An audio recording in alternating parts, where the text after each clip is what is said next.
What is up, y'all? Welcome back. Welcome back. So tonight I want to talk about black businesses, but before we do, I want to play a small clip for you. And then I want to talk about it afterwards. Hey, y'all, this the only, this the, I don't get no more grits than that. That's the grits. Damn. I usually get more grits than that. No, that's the grits. I'm the owner. Damn. All right. Thank you. Yo, when I tell you I felt his pain when he said, all right, and he walked away. Yo, paying for food and not getting enough food is a special feeling. And I hope none of you ever feel that feeling. But anyway, let's talk about this. Black-owned businesses. First off, let's preface this.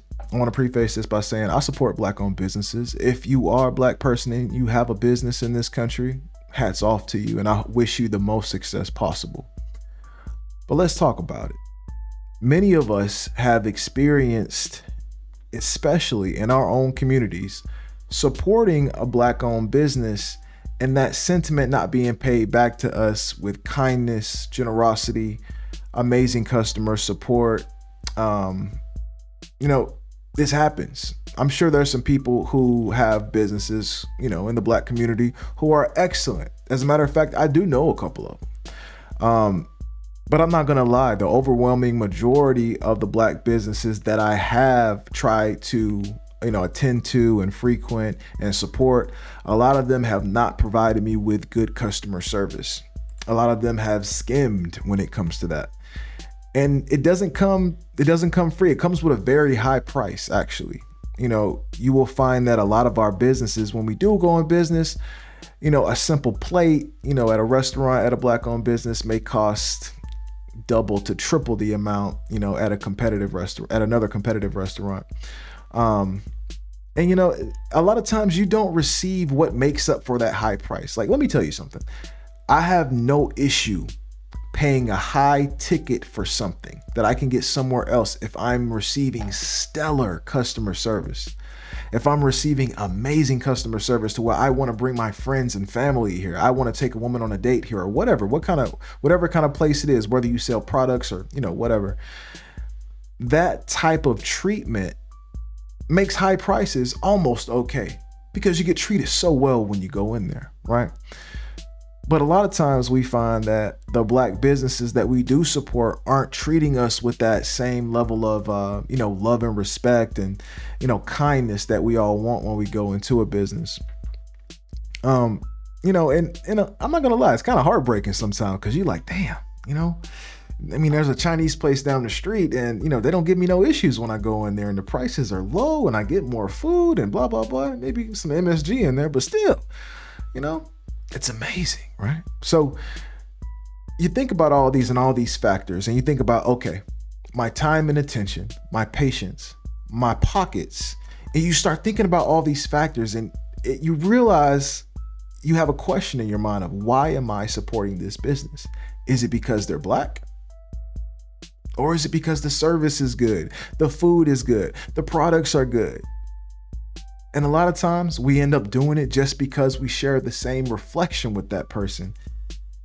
And it doesn't work out. The business goes under, you stop supporting them. One happens after the other, and of course this doesn't happen all the time, but way too many times this happens. We're dealing with a lot of high prices, like I said. We're dealing with limited options, availability, in a lot of our black-owned businesses. I'm not gonna lie, I've heard horror stories on Facebook, especially from the ladies, because ladies go to other women for hair and stuff like that. They get their hair done by other women. So, I hear a lot of this from them. I see a lot of this on Facebook. I don't see too much of this from guys, actually. Guys don't really talk about this that much because, I'm gonna be honest with you. As a man, you go where your money is best spent, point blank, period. And a lot of times that may be from a business of another race. And very quickly, I want to talk about that. When, white people or Asian people or Hispanic people own businesses, they don't coin them white-owned businesses, Hispanic-owned businesses, Asian-owned businesses. They just coin them businesses. Do you know why? It's because this country is 60% whites. They know that they're cutting off a certain part of their customer base if they do that. By by alienating your business to one race, and I'm not saying black owned alienates it, but the perceived alienation of that business will be brought upon you if you say this is a black owned business. If you announce your business as a black owned business, it will receive that alienation, whether you like it or not. You know, whites are going to be less likely to shop there. So are Asians. So are any other race. Just as if some company market themselves as a white owned business, even though you know it's probably white owned, you know, other races will be less likely to shop there because it's kind of marketed towards this color, right? So just a quick tip, your business should never be marketed towards a certain ethnicity. Your business should be marketed towards one color and one color only. Green, baby, green. You know, and if it's not, you may end up shutting down after a year just because of, you know, lost profit and things like that. Now, I also want to say, as somebody who does support black businesses, as a friend of that person or as a person in that community, never go into that business asking for discounts, okay? Never go into that business asking for half off or this and that and this and that, because you wouldn't go into that other race's business and do that. So don't do that.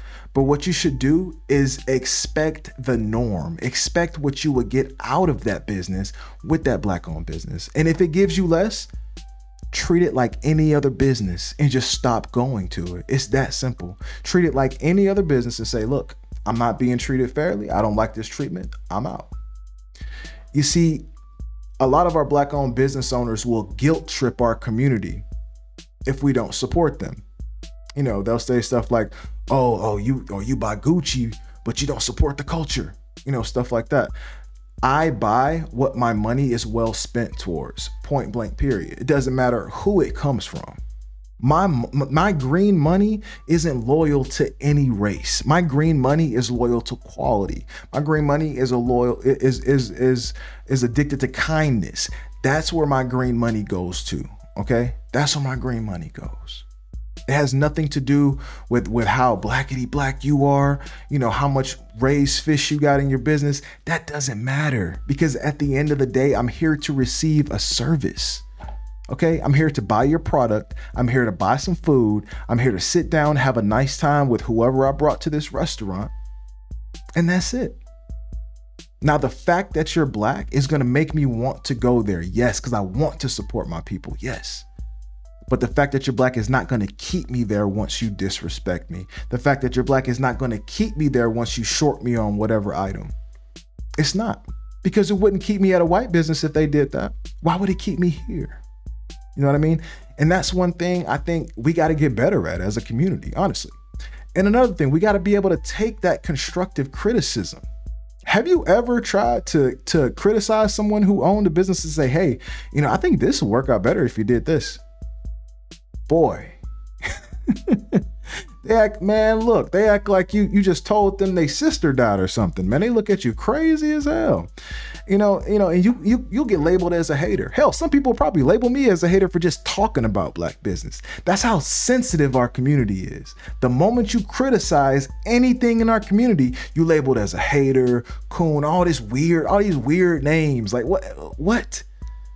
That's crazy. But if you look in all the other communities, they don't have any weird names for the people that criticize them. Isn't that crazy?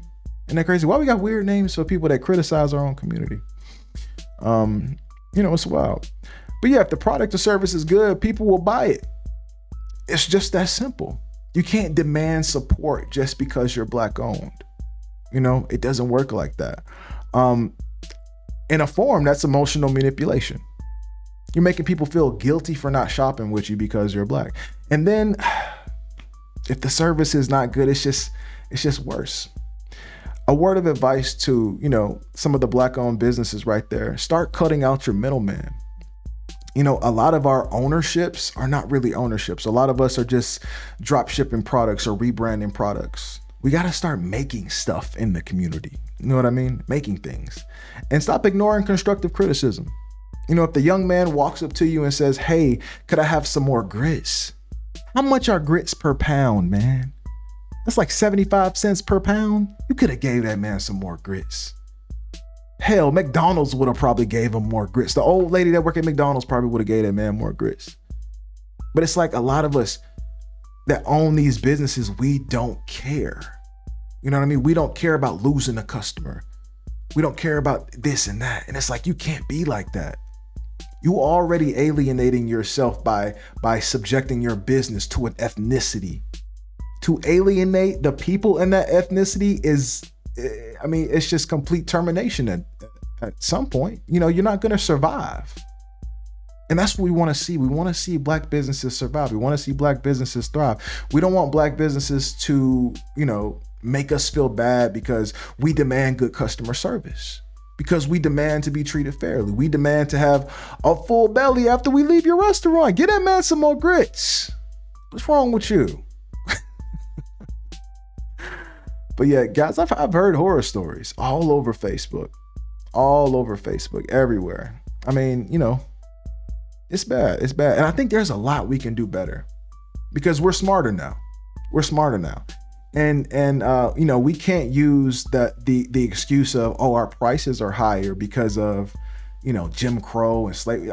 Yo, as the years go on, that excuse bears less and less weight, guys. That excuse bears less and less weight about, you know, the crack epidemic and this and that and all this happened and led up to police brutality. And that's why I think, yo, at some point, you got to take accountability for the way your community is. I'm just going to say it. And if you hate me for it, hate me for it. If not, thank you. But this is the way it is.